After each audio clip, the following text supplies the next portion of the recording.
Okay, let's jump right into this explainer. We're looking at a man who stands at one of the absolute most dramatic turning points in all of human history. Born into the 10th generation from Adam, during an era that was just rapidly spiraling into darkness, Noah is this figure of quiet, profound dignity. When we think of Noah today, we almost always picture this cartoonish guy on a crowded floating petting zoo, right? But the source material gives us someone entirely different. I want you to picture a mature man, a weathered face, thoughtful eyes. He isn't portrayed as extraordinary in his physical appearance, and he's definitely not some sort of action hero. What makes him extraordinary is entirely his character. He's just a man working his fields, caring for his family, and calmly holding his ground while the entire society around him literally collapses into chaos. And the ancient text frames the corruption of that society in such a specific way. It wasn't just mere lawbreaking, it was a profound relational heartbreak. Just listen to the phrasing in the original text. It grieved him to his heart. The atmosphere of the world had become incredibly heavy. Imagine darkening skies, a cold wind moving across an empty landscape. The text emphasizes divine sorrow far more than it does divine anger. It's as if the Creator is looking at humanity, and it feels like watching something incredibly precious and beautiful being destroyed from within. It's an anguished response to a world that has completely, utterly lost its way. So, amidst all that heartbreak, Noah is defined by a very specific Hebrew term, tzaddik, which translates to righteous. But we have to be careful here, because this isn't about supernatural heroism or being absolutely flawless in some isolated bubble. It's really about grounded, gritty moral integrity. To be righteous in Noah's time meant maintaining your internal compass under immense collective pressure. It meant resisting the normalization of evil.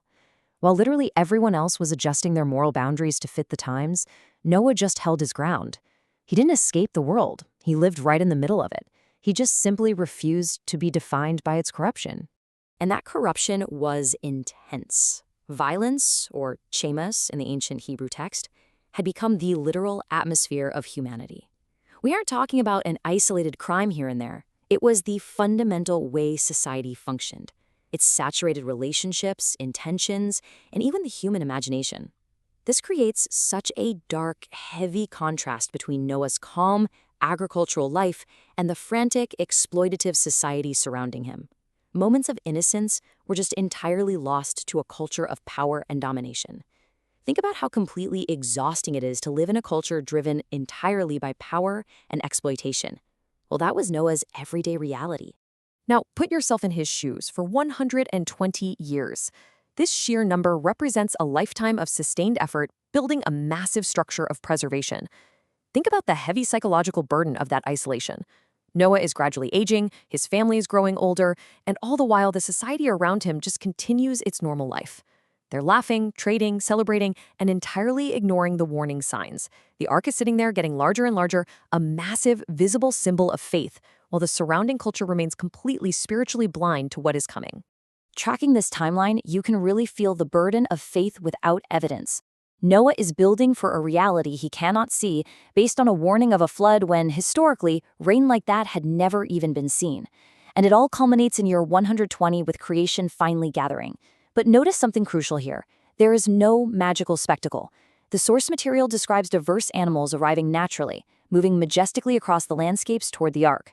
It's this quiet, beautiful testament to a creator caring for his creation. The focus is entirely on preservation, rather than putting on some flashy show. It sets up this profound tension of the era. On one side, you have the visible world, an oblivious civilization just going about its business, building for a tomorrow they assume will always come.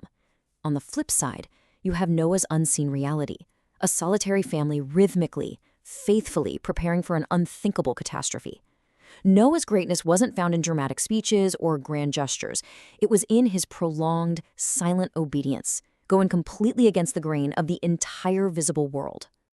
And when we look at the actual vessel of preservation, the ark itself becomes a microcosm of creation, with wood emerging as a recurring symbol of obedience and refuge. The dimensions are fascinating, a length-to-width ratio of exactly 6:1. Here's a surprising fact. Modern naval architecture actually confirms this is the optimal ratio engineered perfectly for stability in rough water, not for speed.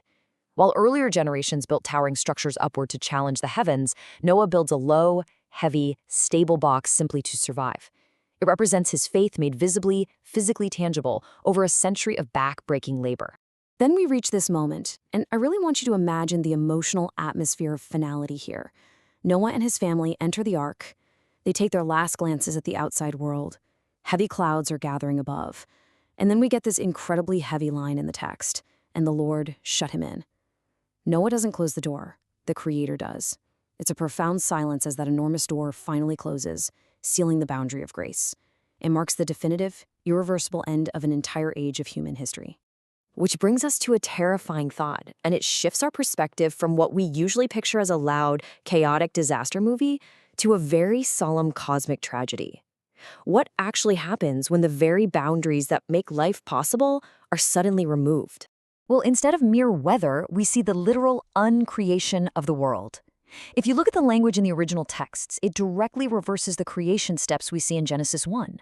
The torrential rain and rising rivers swallow landscapes, undoing the very fabric of the earth. The flood is portrayed with this immense scale and realism. Human civilization simply collapses beneath the water. It's a moment of immense emotional weight, focusing entirely on the tragedy of a world that absolutely refused correction. And there is a striking, terrifying duality to this event. Outside the wood of the ark, there is torrential destruction and cosmic judgment. But inside, it definitely wasn't a pleasure cruise. Imagine the psychological exhaustion, endless rain hammering on the roof, dim light from a single window, confined, smelly spaces, and the heavy prayers of 8 people who realize they are the absolute last family left on Earth. The burden of waiting in the dark with so much uncertainty is a massive part of Noah's incredible endurance. Finally, after long, agonizing months of fear and waiting, the rain stops. Picture the profound stillness of that moment. The ark is floating alone beneath vast skies, the waters stretching endlessly to the horizon. God remembered Noah. It's a moment of immense relief, sure, but also deep, deep grief. Humanity has been preserved, yes, but everything familiar to Noah, the world he lived in for 600 years, is just gone. But then, slowly, the mountain peaks emerge. The ark comes to rest. The family steps out onto the solid, dry ground of Ararat, breathing fresh air under an open, clearing sky. Creation is beginning again. It's a cleaner, more hopeful atmosphere. And it's incredibly telling what happens next. Noah's very first act of survival isn't to build a house or plant a field or secure a water source. It's to build an altar. It's a huge takeaway for us. Before he even attempts to reorganize a chaotic new world, he stops to orient his own heart in gratitude and reverence. The covenant that follows the sacrifice is deeply revealing. God commits to forbearance, but not because humanity has suddenly become perfect. In fact, the text specifically notes that the human heart remains flawed. Note, this covenant is an unconditional promise based entirely on the Creator's own sovereign mercy. It's a universal, everlasting commitment to protect the future of humanity, guaranteeing that this kind of total watery destruction will literally never happen again. And this gives us one of the most visually beautiful moments in the entire narrative. As soft sunlight breaks through the retreating storm clouds, God hangs his bow in the sky. Now, in the ancient world, a bow was a weapon of war. But here it is unstrung, pointing away from the earth, transformed into a rainbow. It is a stunning, naturally occurring visual promise of peace and divine commitment to our future. But as we transition into Noah's later years, we see that humanity remains incredibly fragile. The world is rebuilding, and Noah plants a vineyard. But in this peaceful agricultural scene, we witness a deeply human failure, his drunkenness. The text handles this with dignity and emotional realism.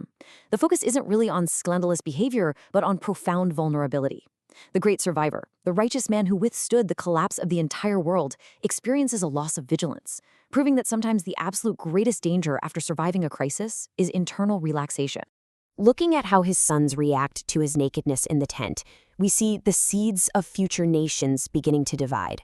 Ham chooses to expose his father's vulnerability, while Shem and Japheth choose to literally walk backward, cover him without looking, and preserve his dignity.